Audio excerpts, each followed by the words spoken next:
Okay, good afternoon. This is only my third talk of the day. So anyway, Happy New Year. This is the last time I'm going to wish anybody a Happy New Year because it's January the 8th. And we're 1 week into the new year. So we're going to talk about the calendar year 1929. And I found in the last couple of weeks I've been doing a lot of talks from the late 20s into the early 30s that your group has really enjoyed going back because you might not remember. I mean, let's face it, how many people here are 95 years old?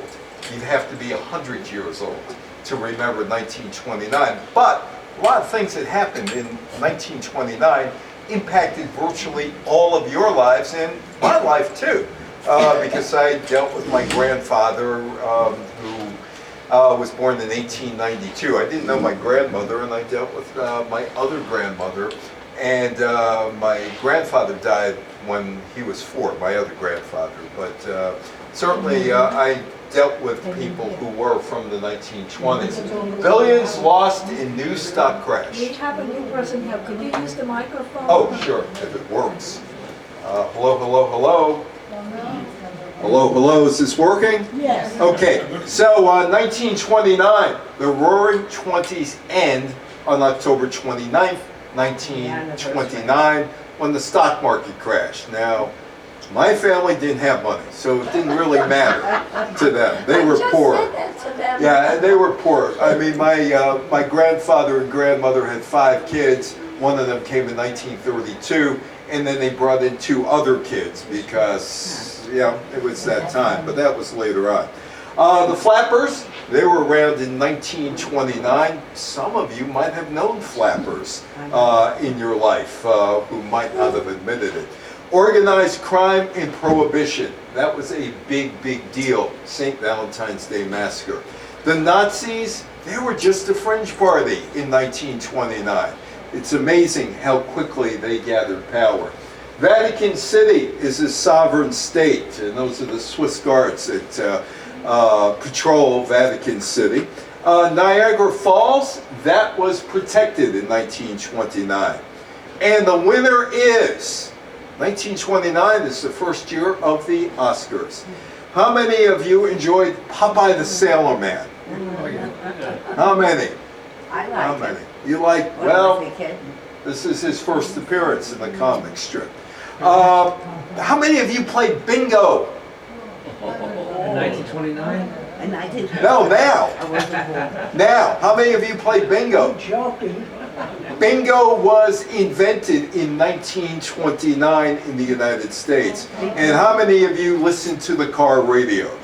Well, the car radio was ready to go in 1929. What you find in the 1920s, a lot of innovations that you use today, like sunglasses. How many of you use sunglasses?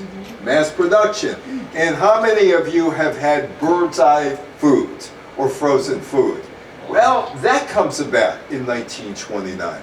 So the Roaring Twenties, the popular image of the 1920s is that of prosperity, riotous living, and of bootleggers and gangsters and flappers and hot jazz. People like George Gershwin, people like Duke Ellington. Flagpole sit. Why would anybody sit on a flagpole? But that was a popular thing. You sat on a flagpole. Marathon dancers. But the 1920s was a decade of cultural divide, pitting the more cosmopolitan people, the modernists, the urban culture against the more provincial, traditionalist, rural culture. And yeah, here we go. Speakeasies. None of you were in a speakeasy, but you probably heard of them. If you go to Nanuet, and you go to the Nanuet Hotel, which was a pizza place, I'm not sure they're still there. There was a back room there, which I went to, which anybody could have gone to. That's where they had their speakeasy. There were maybe 20,000 speakeasies around the New York area back in the day. There was a struggle between old and the new America, immigration, race, alcohol, evolution, gender politics, sexual morality, and they were, of that time, and maybe of 2024, cultural battlefields. Wets battled dries. Religious moderates battled religious fundamentalists. And urban ethnics battled the KKK. Why would you sit on the flagpole? And they did. People sat on flagpoles. So that's the image of the 1920s. But the cultural war combatants, whether you were for or against something or against them, they were into one thing: making money, or the chance to make money. Throughout the 1920s, for some people, the U.S. economy expanded rapidly, and the nation's total wealth more than doubled between 1920 and 29, the period called the Roaring Twenties. And there they are. They're the flappers. They're the ones whose mothers were part of the Victorian age of the 1890s, or their grandmothers of the 1870s, when women had virtually no rights. These women, they went to high school, they went to college, and starting in 1920, they were able to vote. And they were going to have a really good time. As you can see in this picture, she's having a good time. She's not doing the Charleston, though. The United States involvement in World War I started in 1917 and lasted until 1918. During that time, the boys were fighting in Europe, and the women had to hold down the fort and take their jobs until the boys came back from over there. Remember the song Over There? That was all about World War I. When the war ended, many young women were used to independence and a paycheck, and they developed a carefree attitude. Women got the right to vote, but not all women got the right to vote. There were some restrictions in terms of Native Americans and Asian Americans and Latinx and African American women. They were not allowed to vote, or if they could, it would be a very difficult task to get to the vote. The culture quickly shifted from women being expected to be wives who were subordinate to their husbands to women valuing independence, breaking the rules. These women became the flappers.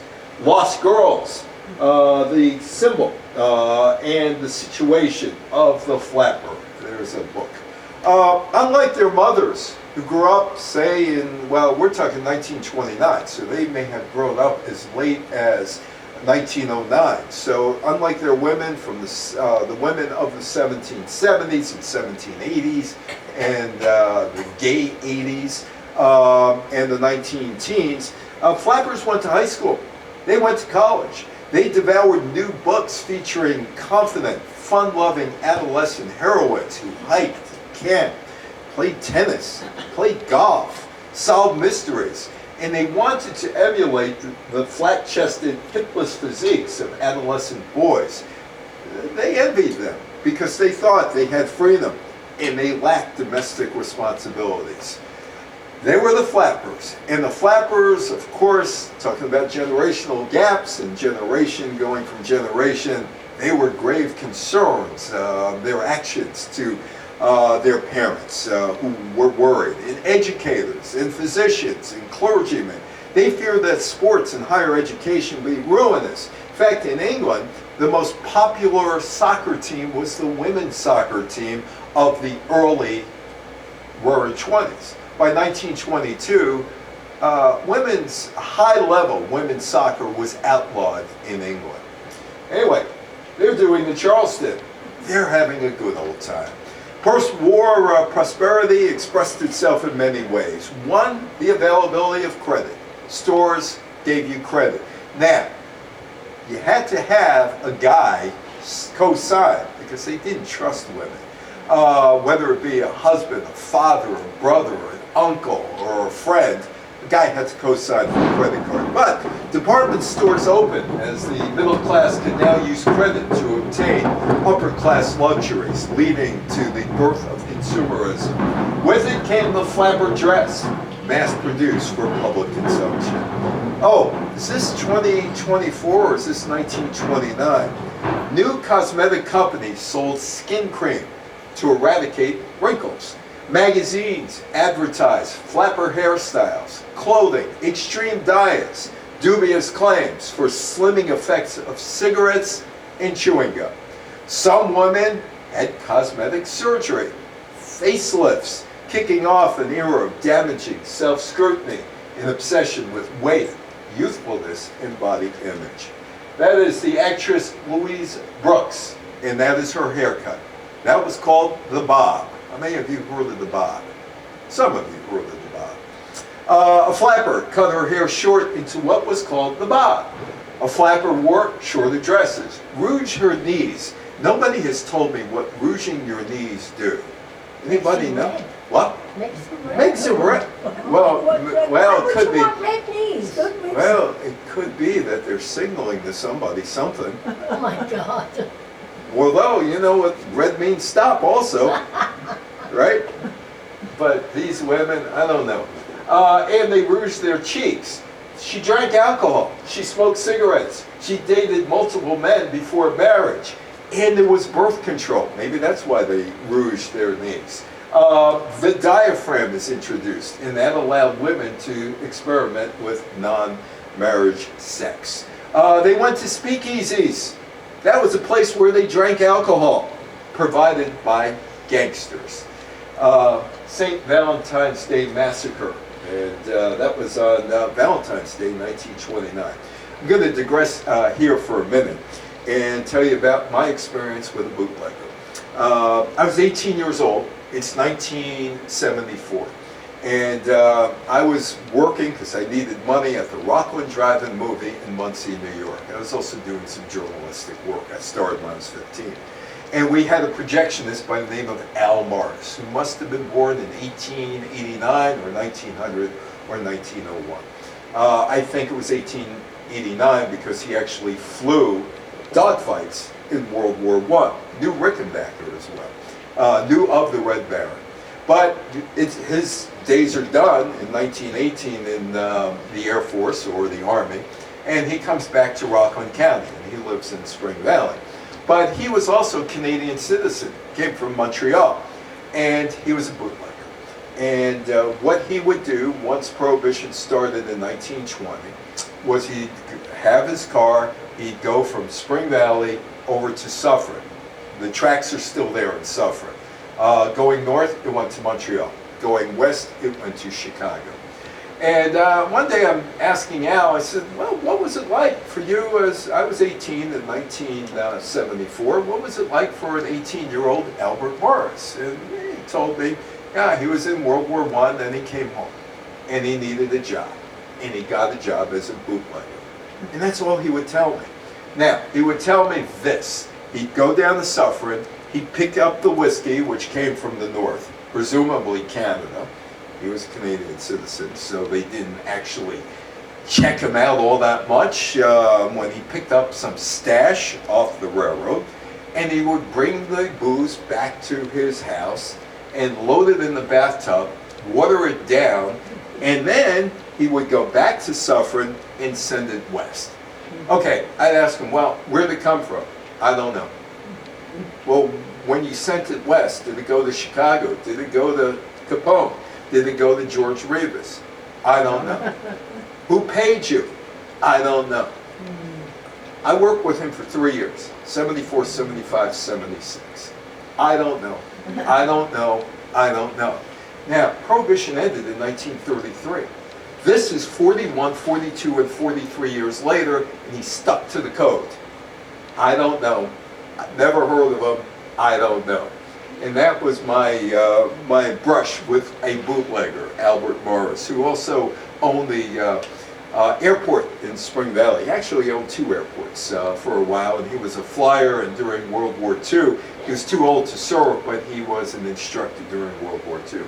Anyway, this is the St. Valentine's Day Massacre, which took place on February 14th. The Prohibition era began in 1920 when the 18th Amendment to the U.S. Constitution banned the manufacture, transportation, and sale of intoxicating liquors. Went into effect with the passage of the Volstead Act. He was the legislator who introduced the legislation. Despite the new legislation, Prohibition was very difficult to enforce, like the story I just told you with Albert Morris. The increase of illegal production and sale of liquor known as bootlegging, the proliferation of speakeasies There were about 20,000 speakeasies around the New York area. And they range from the Cotton Club to somebody's basement. Illegal drinking spots and the accompanying rise in gang violence and organized crime leads to this, the St. Valentine Day Massacre. Well, so all of a sudden you got the criminals out there, and well, the passage basically said, hey, there's a market for, black market for booze. The mob filled the void, turning hoodlums into millionaires, like Arnold Rothenstein. Remember him? He was the guy who put, Bernie Bryce. yeah, he was the guy who put the word organized into organized crime. Anyway, the mob filled the void, turning hoodlums into millionaires. Competition was fierce. Nowhere more so than in Chicago, when Al Capone and Bugs Moran were rivals. The crime that became known as the St. Valentine's Day Massacre occurred on the morning of February 14th inside a garage on the north side of Chicago. 7 members of Bugs Moran's gang were lined up against the wall and shot with Tommy guns. 2 of their assailants were wearing police uniforms. Apparently the mobs in Chicago and the police were like that in Chicago. Well, at least it seemed that way when I was watching The Untouchables with Robert Stack. Remember Frank Nitti and all those people? The massacre was reported across the country and it horrified an American public that had previously viewed gangsters like Al Capone as heroic figures. A line had been crossed, and political leaders and citizens alike demanded a crackdown. President Herbert Hoover called on his federal law enforcement agencies to bring the culprits to justice. Except they couldn't find any of the culprits, which was unfortunate. The prime suspect was Al Capone, head of Chicago's crime syndicate. Moran's North Side Gang, the largest obstacle to the Capone organization's power in metropolitan Chicago, had hijacked Capone's liquor shipments. I never asked Al about that. I think Al was sending it out to Capone. Competed in protection rackets and murdered Capone's allies.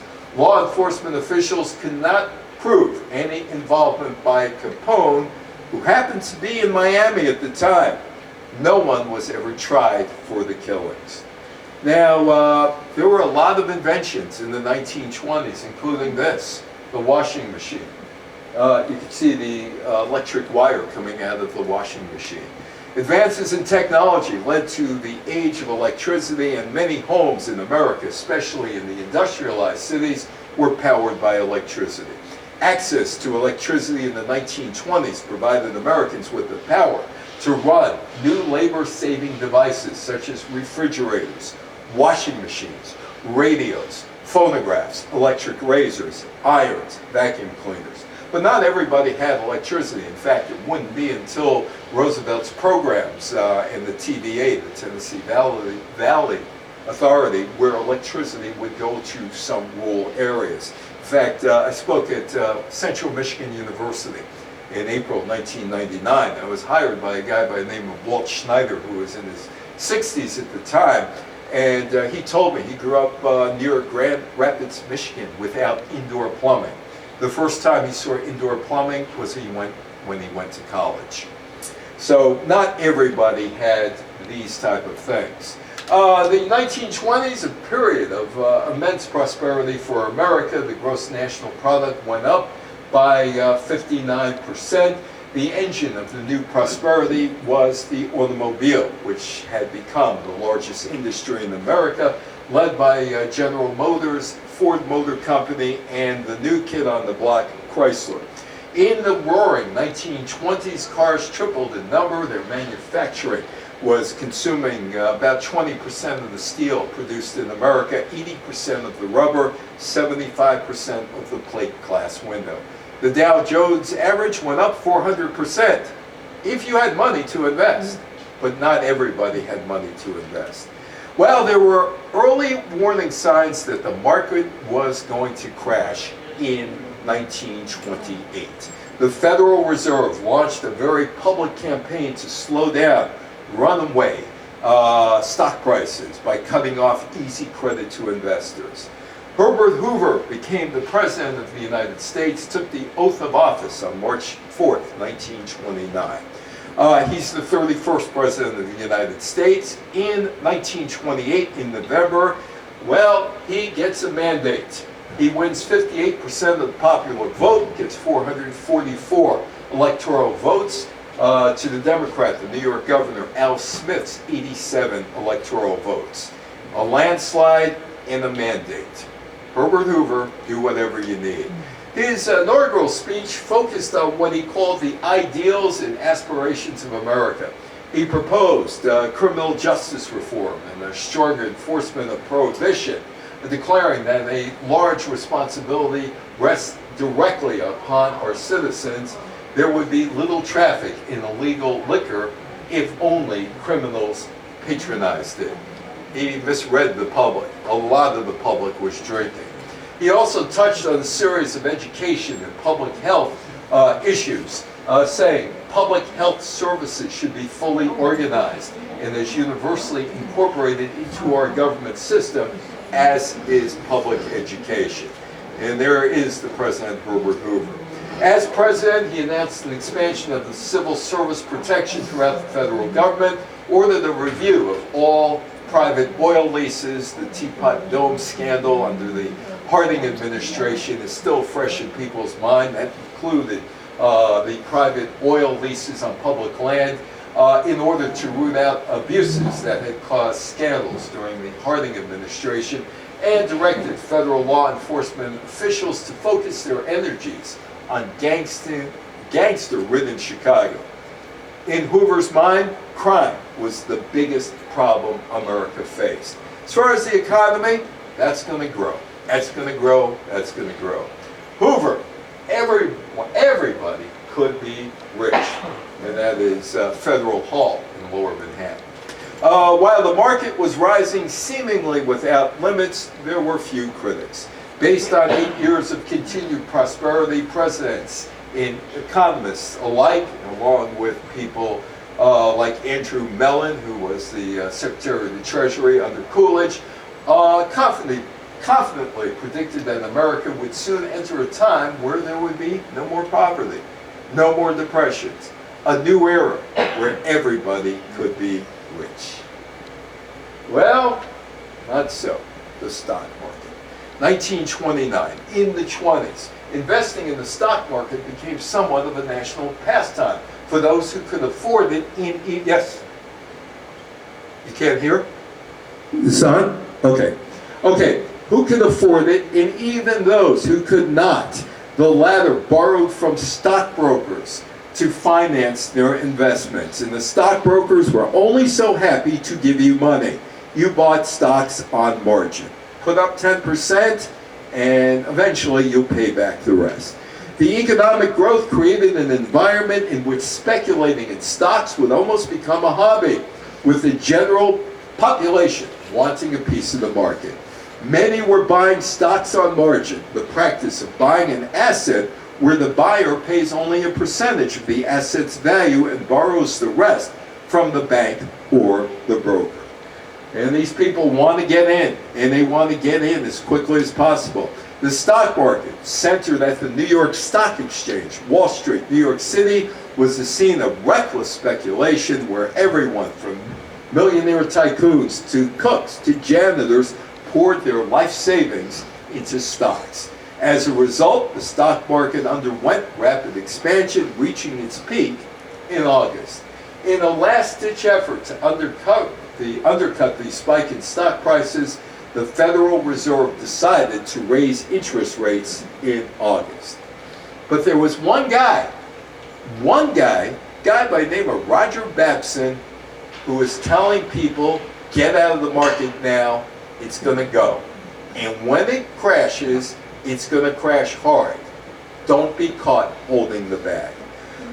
In September, the economist Roger Babson told a national business conference in Massachusetts that sooner or later a crash is coming, which will take in the leading stocks and cause a decline from 60 to 80 points. Remember, the Dow is only about 350 at this point in the Dow Jones Barometer. Someday, the time is coming when the market will begin to slide off. Sellers will exceed buyers, and paper profits will begin to disappear. Then there will immediately be a stampede to save what paper profits then exist. Yes, You can use the stand. use the stand, okay? It's easier. Yeah, I don't know if it's easier or not, but we'll try it anyway, if it fits. Hold on one second here. Okay, well, it's not fitting, so we'll leave this like this. Okay, it is September. And in September, that is the floor of the New York stock market. I'm going to do it this way, it's just easier. The American economy entered a mild recession during the summer as consumer spending slowed and unsold goods began to pile up, which in turn slowed factory production. There were declines in purchase of houses and cars. Steel production weakened.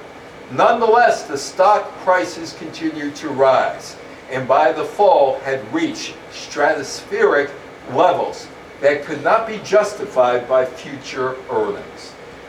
This is me speaking on a cruise ship a number of years ago. I used to speak on cruise ships before the COVID-19, before the breakout of COVID-19.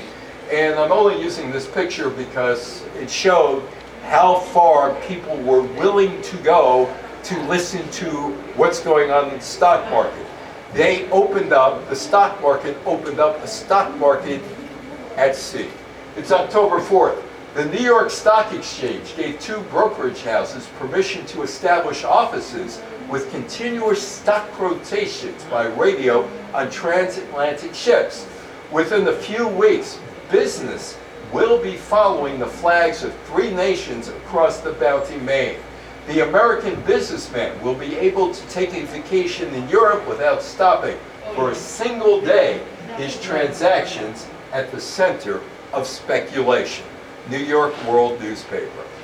It ends on September 29th. Anybody from Brooklyn? Remember the Daily Eagle newspaper? It's a big newspaper. Wall Street in panic as stocks crash. October 29th, 1929 is forever known as Black Tuesday. On the floor of the New York Stock Exchange, prices collapsed amid panic selling, and thousands of investors were wiped out as America's Great Depression began. Well, the guy who's the head of the stock exchange, he was in Hawaii. He's out of touch. The stock market's in a free fall, and they can't even get in touch with him. The Roaring '20s come to an end. The economy was showing signs of slowing, led by declines in purchases of housing and cars as consumers were burdened with debt. Steel production weakened by mid-year. By the fall, U.S. stock prices had reached levels that could not be justified by reasonable anticipations of future earnings. As a result, with a variety of minor events that led to gradual price declines in October, investors lost confidence and the stock market bubble burst. Panic selling began on Black Thursday. That's October 24th. Variety magazine, or Variety newspaper, Wall Street lays an egg. On Black Thursday, the market fell by 11% at the open. Heads of major American banks devised a plan to support the market by buying large chunks of stock, and the market closed down by just 6 points. But by Black Friday, October 28th, panic and margin calls spread. The market fell by 13%. Now, there was no instantaneous communications. You might be looking at prices in the morning. By the time your call got through, those prices might have dropped by 10%, and you're left holding the bag. The Roaring '20s are over. Here's a guy with a car. It's a nice car. $100 will buy this car. Must have cash. Lost all on the stock market. Groucho Marx claimed he lost $850,000 on October 29th. Black Tuesday, October 29th, was marked by a sharp fall in the stock market, with the Dow Jones Industrial Average especially hit hard in high trading volume. The DJIA fell 12%, one of the largest one-day drops in stock market history. The falls in share prices on October 24th and 29th were practically instantaneous in all financial markets except Japan. More than 16 million shares were traded in the panic sell-off, which effectively ended the Roaring '20s and led to the global economy into the Great Depression.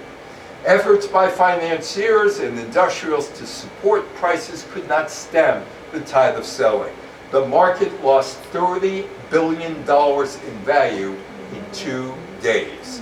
The decline in stock prices caused bankruptcies, severe microeconomic difficulties, including contraction of credit, business closures, firing of workers, bank failures, decline of the money supply, and other economically depressing events. Well, here's Herbert Hoover. Herbert Hoover may have been one of the most able presidents ever. He was an orphan, went to Stanford, became a geologist, self-made millionaire, a symbol of rugged Americanism, individualism, and all of a sudden he's in the middle of this depression. After the stock market crash, Hoover sought to prevent panic from spreading throughout the economy. In November, he summoned business leaders to the White House and secured promises from them to maintain wages. According to Hoover's economic theory, financial losses should not affect profits, or should affect profits, not employment, thus maintaining consumer spending and shortening the downturn. Hoover received commitments from private industry to spend $1.8 billion for new construction and repairs to be started in 1930 to stimulate employment. What? Me worry? Here, they're going for coffee and donuts. They're waiting online for coffee and donuts. These guys, dressed well, have nowhere to go anymore. They have no jobs. Hoover and America were worried about things in America. They were not worried about things in Europe because Europeans could take care of European problems. Kaiser Wilhelm, looking at the troops, World War I. The First World War and its subsequent peace settlements gave rise to new ambitions, rivalries, tensions. People had high expectations that the post-war peace settlement would create a new world order and ensure the slaughter of World War I would never be repeated. These four guys carve up Europe. On the right is President Woodrow Wilson, 1919, the United States. With him, David Lloyd George of Great Britain, Vittorio Orlando of Italy, Georges Clemenceau of France. They're the guys who are going to decide the world's future. The war ended on November 11, 1918, after more than 4 years of fighting and the loss of millions of lives. The Treaty of Versailles, signed in June 1919, created the League of Nations, an international body intended to promote peace and prevent war. America never joined the League of Nations for various reasons, including isolationism and cost. However, the treaty was an uneasy compromise as each of the victorious allies, Britain, America, France, and Italy, looked to pursue their own interests. In 1919, Benito Mussolini is an up-and-coming leader in Italy. Germany was forced to surrender territory, disarm, and pay for the war's damage. These divisive conditions were criticized as overly vindictive by many in Britain and America. The treaty's terms caused immediate outrage, lasting bitterness in Germany. There's an irony to all of this. Germany actually came out in pretty good shape, eventually, as you look at Adolf Hitler. The Treaty of Versailles also left Germany in a surprisingly strong geostrategic position by creating Poland. Poland had a government overthrown in the mid-1920s. Czechoslovakia and the Baltic states. The treaty put buffer states between Germany and one of its traditional rivals, Russia. Fighting among the new states weakened them, and the geography of their new borders made them difficult to defend. Germany emerged from the war with small, relatively weak states on its eastern border. The Treaty of Lausanne ends World War I in 1923. The Versailles people stopped working in 1919, but they would continue. Some people would continue until July 1923, when the Treaty of Lausanne in Switzerland was signed by France, Britain, Italy, Japan, Greece, Romania, and the new Republic of Turkey. So why did Hitler hate Jews? Why did he hate Jews so much? Why did the Germans hate Jews? Good question. Because they believed a lie. They believed a myth. And if you tell a lie enough, it becomes the truth. Keep lying, keep lying, keep lying, and it becomes truthful. During World War I, between 1914 and 1918, Adolf Hitler, who was wounded, was a soldier in the German army. He was not a German, by the way. He was Austrian. At the end of the war, he and many other German soldiers like him could not get over the defeat of the German Empire. The German army command spread the myth. They spread the lie, that the army had not lost on the battlefield. They were betrayed. Who betrayed them? Who betrayed them? It's called a stab in the back. Hitler bought into the myth.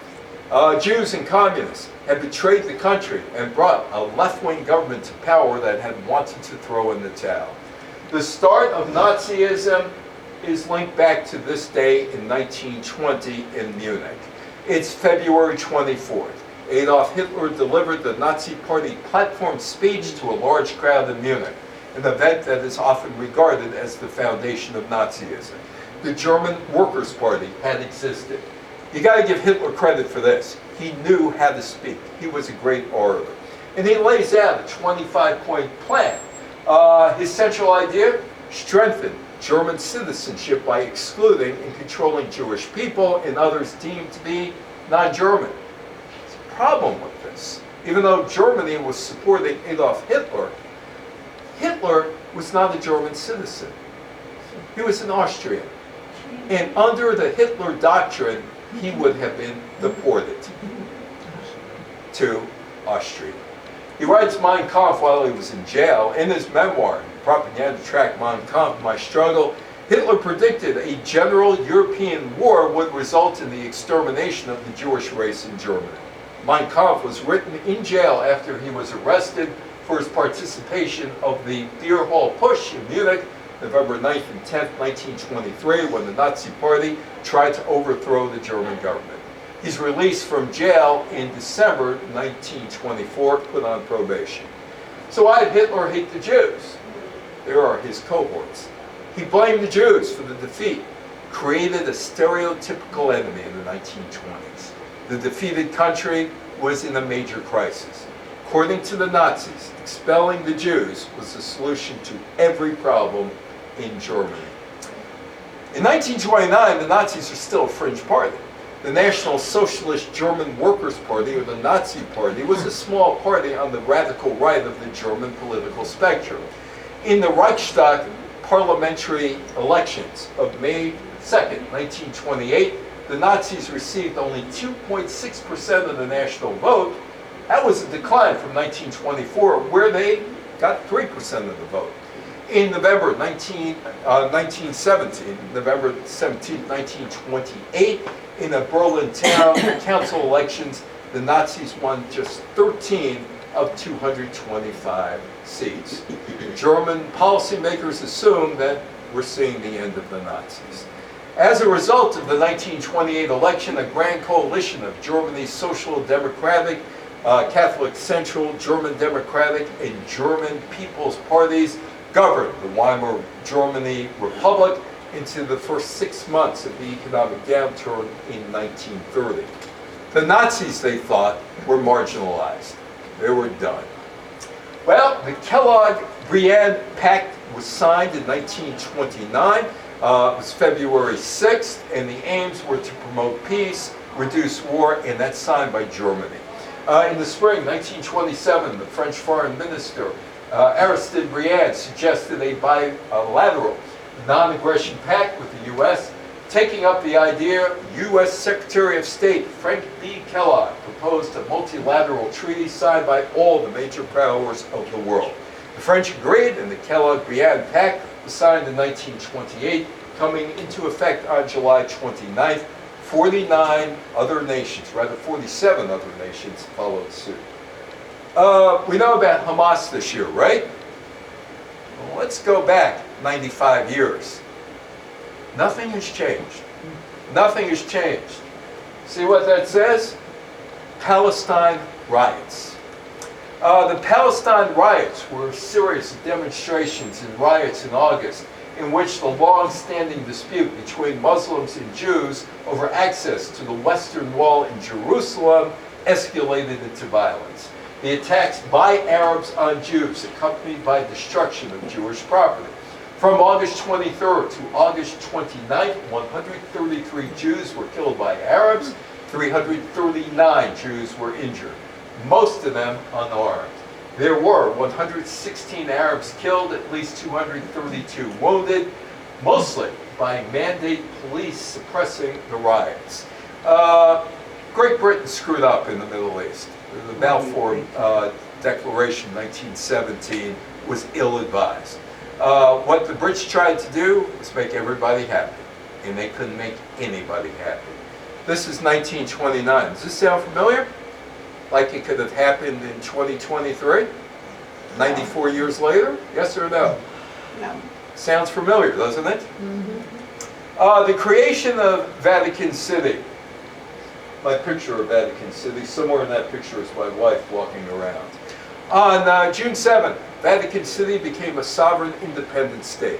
The Holy See and Italy signed the Lateran Pax on February 11th. The Pax ratified on June 7th, officially making Vatican City a sovereign state under international law. The entire area of Vatican City lies within the city of Rome. It measures 110 acres. The city holds many of Catholic cultural sites and is ruled by the Pope and high-ranking Catholic clergy. All right, I got a question for you. It's an easy question for you to answer. How many of you like 7-Up? You like 7-Up? Yeah. It's okay, you like 7-Up. You gave me the thumbs up for 7-Up. So would you buy the lithiated lemon and lime soda?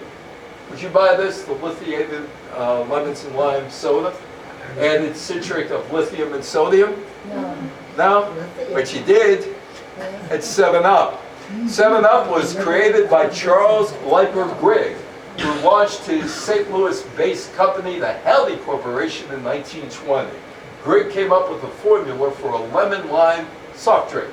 The product was originally called Bib Label Lithiated Lemon-Lime Soda. Now, would you buy that? It was launched 2 weeks before the Wall Street crash. He came up with another thing, with a thermometer too, a drink called Whistle. The lithiated in the name came from the soda's ingredient, lithium citrate, a mood-stabilizing drug. If you took enough of it, you could get high as a kite, like the early days of Coca-Cola, which had cocaine in it. Inventing drinks was nothing new for Grigg. He first worked for a St. Louis, Missouri manufacturing company owned by Vesh Jones, where Grigg came up with an orange-flavored soft drink called Whistle. Grigg had conflicts with management, so he left Vesh. That's what meant he had to leave the rights to his orange soda invention with the company. He took a job at a new soda drink manufacturer where his primary role was to develop new flavors for sodas. His next soft drink was a concoction, an orange-flavored drink called Howdy. And there is Howdy, a better orange drink. It's good for you. It says so. It must be true. That's good for you, right? Howdy got off to a rough start because of heavy competition from a drink called Orange Crush. Ever drink Orange Crush? Yeah, that's still around. Howdy's not. Crush dominated the market share of orange drinks at the time. So Grigg went back to the drawing board to look for a drink that the public had yet to embrace. This time, his focus was on lemon-lime carbonated soft drinks. In October, he settled on a formula that not only tasted great, but also seemed to have some medicinal benefits. I bet you never knew that soda could make you better, because it had medicine in it. He called the caramel-colored drink Bib Label Lithiated Lemon Lime Soda. But of course that name is difficult to say, so it was soon changed to 7-Up Lithiated Lemon Lime. Slowly I turned, step by step. Oh no, that's another talk. Back here, this is the Canadian side, the good side, where the fun is, there is the Horseshoe Falls back there. On January 2nd, the United States and Canada agreed to combine efforts to divert the Niagara River. The two nations were hoping to protect Niagara Falls. The plan was to redirect strong currents and perform excavations in certain areas to make the falls more attractive while slowing down the effects of erosion at the same time. And the winner is the first Oscar ceremony, which is nothing like today. How many of you still watch the Oscars? You do. Not too many. Not too many. The best picture? Wings. Wings was the only silent film to win an Academy Award for Best Picture. Remember, talkies came into vogue in 1928. Wings also won the Academy Award for engineering effects. The Academy statuette, the Oscar, designed by MGM's art director Cedric Gibbons. Sculptor George Stanley was paid $500 to execute the original statue from Gibbons' design. The ceremony honored movies released between August 1st, 1927 through August 1st, 1928. And the big winner was her, Janet Gaynor, an actress that not too many people remember. Major winners at the ceremony included Seventh Heaven and Sunrise with 3 awards apiece, the latter winning for Unique and Artistic Picture, Wings getting 2 awards including Outstanding Picture. Emil Jannings won the Best Actor for his work in both The Way of All Flesh and The Last Command, while the Best Actress winner, Janet Gaynor, was honored for 3 films. And Charlie Chaplin and Warner Brothers each received an honorary award. Unfortunately, I cannot do a Popeye imitation. I just can't speak like that. But here we go. That looks like Wimpy. And he says, hey there, are you a sailor? And he says, you think I'm a cowboy? Okay, you're hired. And that's the debut of Popeye. He debuted in L.C. Seeger's syndicated newspaper strip, Thimble Theater, on January 17. Seeger was searching for inspiration for a new storyline for Thimble Theater. L.C. once again turned to his memories of Randolph County. This time he remembered Chester, Illinois resident Frank Rocky Fiegel, that a guy Seeger knew, Jesse Hustetler, described as a tall, strong, always ready for a fight, and always a winner. That's Rocky, and that's Popeye. What do you think? Very close. Very close. Rocky worked at a local saloon. I feel like I'm talking about Rocky Raccoon in the Beatles recording. And after his shift ended, he would take a chair out front, see himself tilt the chair back with a pipe in his mouth, proceeded to take a nap in the sunshine. The character inspired by Rocky was, of course, Popeye. He was never intended to be a major character in the Thimble Theater cast. He was simply a sailor hired by Castor Oil for a voyage to a nearby island. That was that. Popeye was a one-shot character, but he would return, and there is E.C. Seeger. Popeye exited the cast, but when the public clamored for more of the swagging sailor, Elsie worked him back into the story. Before long, he became the main character of the entire comic strip. And Olive Oil abandoned ham gravy in favor of a new maritime sweetheart, Popeye. So is it Bingo or is it Beano? What do you think? Is it Bingo or Beano? Bingo, I guess. Bingo, huh? Well, what came first, Beano or Bingo? The basic game of bingo has been around for centuries. A game of chance named Lotto was being played in Italy around 1530. In the 18th century, a home version. I'm going to send you all home with a home version, right? Like the good game shows used to do. A home version was created in Naples with the addition of cards, tokens, and calling out numbers. In the 19th century, a game like this was widely played in Germany to teach children spelling, animal names, and multiplication tables. The French game Le Lotto appeared in 1778. In the early 1920s, U.J. Ward created and standardized the game at carnivals in and around Pittsburgh and the western Pennsylvania area. While at a traveling carnival near Atlanta on December 1st, the toy merchandiser Edwin Lowe saw people eagerly playing a game called Beano, following Ward's rules, with dried beans, a rubber stamp, and cardboard sheets. Well, is it bingo or Beano? Returning to Brooklyn, New York, his home, Lowe organized the game with several friends, one of whom became so excited at winning she shouted, "Bingo!" The popularity of the game among his acquaintances prompted Lowe to print game cards, which he later sold under the name of Bingo! Bingo, you got it. Lowe established the E.S. Lowe Company for the production of his bingo cards, which initially were released as 24-card sets. The company later increased the number of variations to more than 6,000 card combinations, adding to the game's popularity. How many of you go in the radio car and turn on the radio almost immediately? How many when you drive? Used to, not Used Not to. anymore, that's right. After World War I, Paul Gavel decided to go into the battery business. The business flopped. After a few dead-end jobs, Paul Gavin found success selling one of his battery ideas to Sears. In 1928, he had enough capital to start the Galvin Manufacturing Corporation with his brother Joseph.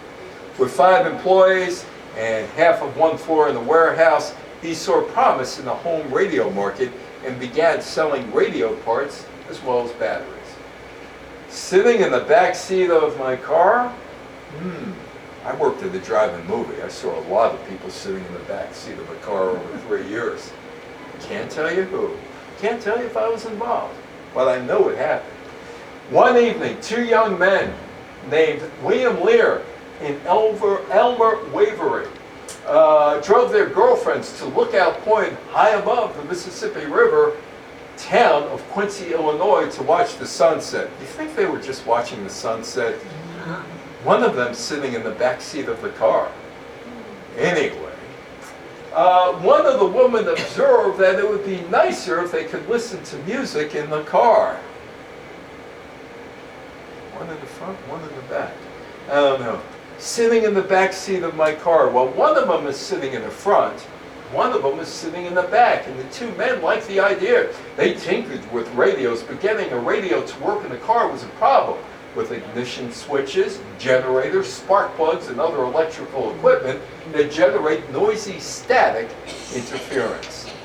But these 3 guys put it all together. Gavin and the 2 guys in the car with their 2 girlfriends, one of them in the back seat of the car. Lear and Waverly identified and eliminated each source of electrical interference. When they finally got their radio to work, they took it to a radio convention in Chicago. There they met Paul Gavin, who believed that mass-produced, affordable car radios had the potential to become a huge business. Lear and Waverly set up shop in Galvin's factory, and when they perfected their first radio, they installed it in his Studebaker. Well, I'm going to show this off, right? Well, he went to a local banker, Galvin, because he wanted a loan. Thinking that it could help him, he had the men install the radio in the banker's Packard. Good idea, except guess what? It didn't work. It didn't work at all. So the plan goes awry, but they would develop something else called Motorola radio. How many of you had a Motorola TV back in the day? Half hour after installation, the banker's Packard caught fire. He ain't going to get the money from this guy when he sees that the car caught fire because of the radio. So they didn't get the loan. But they didn't give up on the idea, and they invented Motorola, a car radio that Lear and Waverly invented and Galvin pushed. Meanwhile, in 1929, this woman hits the air. Her name is Gertrude Berg. Her show, Yo-Ho, Mrs. Goldberg. She wasn't supposed to be Mrs. Goldberg. Somebody else was supposed to be Mrs. Goldberg. She missed a show here or there because of an illness. NBC got tons of letters asking, where's Molly? And she took the job permanently. The other shows that year, Rudy Valley Fleshman's Hour debuted. It's hard to imagine, but Rudy Valley was as big as Bing Crosby, Elvis Presley, Elvis and the Beatles at one time. The Goldbergs premiered starring Gertrude Berg. Amos and Andy continued to be extremely popular. Children's show. The Adventures of Helen and Mary began airing. Eventually, now I have a lot of people who ask me about this when I do my early days of radio talk. How come you don't talk about Let's Pretend? Oh my God. That started in 1929. But I Let's wasn't Pretend. born Well, then. you How got come? the I'm money. not that old. Yeah, but you listened to the show eventually, right? Yeah, but Because many it years stayed on, later. on and on and on. Yeah. I So- went to the theater. You went to the theater to Where watch- they, Where they did the radio yeah, show? Yeah. Yep. Birdseye Frozen Foods. There's his truck. Clarence Birdseye's invention of freezing process was highly effective, one that preserved the original taste of a variety of foods, including fish, fruits, and vegetables. Birdseye had it all figured out, except he had a problem. Didn't have the kind of money needed to develop the flash freeze process in the market for food. But he would meet the business tycoon, Marjorie Meriwether Post, who built Mar-a-Lago, by the way, around 1926. Post inherited the Postum Cereal Company from her father in 1914. And there is Marjorie Meriwether Post. Postum went public in 1922, acquired brands like Jell-O, Maxwell House Coffee, and Sanka. Postum bought the General Foods Company and its freezing process from Clarence Birdseye. In June, Postum Company became the General Foods Corporation. Birdseye stayed on with the company. General Foods would go on to make Birdseye. How many of you had Birdseye products? Household name, leading the way in frozen foods. Hey, did you get your sunglasses? Foster, there he is, Foster Grant. Sam Foster didn't invent sunglasses. The first sunglasses were invented sometime in the 12th century China. They were a crude slab of smoked quartz that was made to block out the light from the sun. It didn't work. By the 20th century, sunglasses began to work blocking out the sun. Foster, the founder of Foster Grant of Atlantic City, had put sunglasses into mass production in America. He sold the first pair of Foster Grant sunglasses on the boardwalk in Atlantic City. It was a roaring success. Herbert Hoover, defeated by Franklin Roosevelt in the 1932 election. After leaving the White House, Herbert Hoover became a vociferous critic of Roosevelt's economic policies. He warned that the New Deal had a pronounced odor of totalitarian government and attacked Roosevelt's agricultural policies as goose-stepping the people under this pinkish banner of planned economy. The irony, much of what the New Deal success, or what it became, owed its success to Herbert Hoover's programs in the White House. Hoover became the chairman of the Boys Clubs of America in 1936. There were nearly 300 clubs in 150 cities by 1960. The Boys Club of America had more than 600 clubs in over 300 cities, serving 600,000 boys. It is now called the Boys and Girls Clubs of America. Hoover served in the President Harry S. Truman administration in the late 1940s. He died in 1964. Herbert Hoover called it a depression. Hoover was proud of the fact that he was the only living American with depression, a depression named after him. He could joke about it eventually. This is Rostock, Germany, about 10 years ago when I was there, and the sign says, no Nazis. The sign says no Nazis allowed. Kellogg-Briand agreement has little effect in stopping the rising militarism of the 1930s and the start of World War II. Germany annexed Austria and Czechoslovakia in 1938. Germany invaded Poland on September 1st, 1939, which started World War II. Japan bombed Pearl Harbor on December 7th, 1941. Americans got involved in the war the next day. The war ended in 1945. So what happened to these women, the flappers? They became mothers, grandmothers, great-grandmothers. The flapper lifestyle and look disappeared, and the roaring 20s era of glitz and glamour came to an end in America after the Wall Street crash of 1929. Unable to afford the latest trends and lifestyles, the once vibrant flapper women returned to their drop hemlines and the flapper dress disappeared. In 1963, Betty Friedan released the book, The Feminine Mystique, which referenced the flappers. It was the start, the book was the start of the 1960s women's rights movement. There's the flapper in Vogue magazine. The flappers receded from American life after the Great Depression pulled the plug on all the revelry. With the rise of feminism in the 1960s, they enjoyed a bit of a revival, but they were remembered largely for their racy fashions, short skirts, and becoming a symbol of sexual liberation. Oh, Some Like It Hot. Remember the plot from Some Like It Hot? Jack Lemmon and Tony Curtis are trying to escape gangsters from Chicago. The saga, the St. Valentine's Day Massacre, featured a diverse array of individuals from low-level gangsters to scientific pioneer to the President of the United States. What started out as a gang feud on the north side of Chicago mushroomed into a national crusade against organized crime. But 95 years later, it remains a cold case.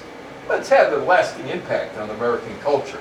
Some Like It Hot, 1959 comedy directed by Billy Wilder.